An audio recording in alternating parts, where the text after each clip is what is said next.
আপনাদের কেরানীগঞ্জের একটা মেয়ে আমাদের খুলনার একটা ছেলে বিবাহ করবে, গটকালি করে যে মেয়েটার সব কিছু ভালো গুণ, সব কিছু কি ভালো গুণ, তবে একটা গুণ খারাপ।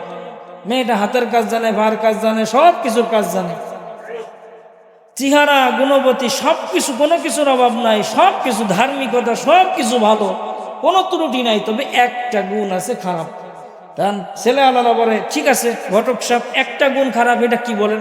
পারে না, শোনার কাম নেই, এতগুলি ভালো গুণের ভিতরে একটা গুণ, এত সমস্যা নেই। আচ্ছা না, তারপরে বলেন তো শুনি দেখি কি একটা গুণ খারাপ। বলে মেয়েটার কোনো কিছু সমস্যা নাই, সব ভালো গুণ আছে, তবে মেয়েটার রাত্রেবেলা যে কোথায় থাকে কেউ বলতে পারে না।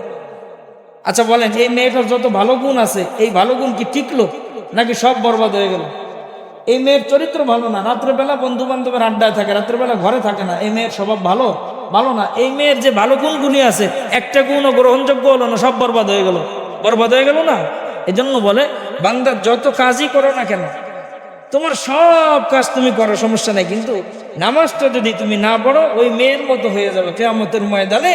আল্লাহ বলবে যাও জান্নাতে যাও, জান্নাতে যাবেন দেখবেন দানা মারা জান্নাত, বলবেন আল্লাহ চাবিটা দেন। তখন আল্লাহ বলবে চাবি তো তুমি দুনিয়ায় রেখে আসছো, চাবি তো আমার কাছে না। তুমি শুনো নাই দুনিয়াতে উলামা ইকরাম বয়ান করছে, শুনো নাই নামাজ বেহেশতের চাবি? তুমি তো নামাজ পড়ো নাই দুনিয়া, এখন আমি কি করব? চাবি তো আমার কাছে না, তুমি দুনিয়া চাবি রেখে আসছো। তখন বান্দা আফসোস করবে রব্বানা আবসারনা ওয়া সামি'না ফারজি'না না'মাল সালিহা।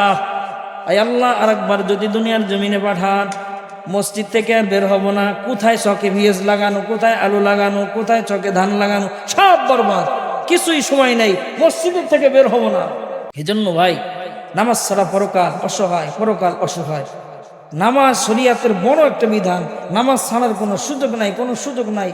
এই জন্য আল্লাহ তাআলা আমাদের সবাইকে 5 ওয়াক্ত নামাজ বা জামাত আদায় করার তৌফিক দান করুন, বলেন আমিন।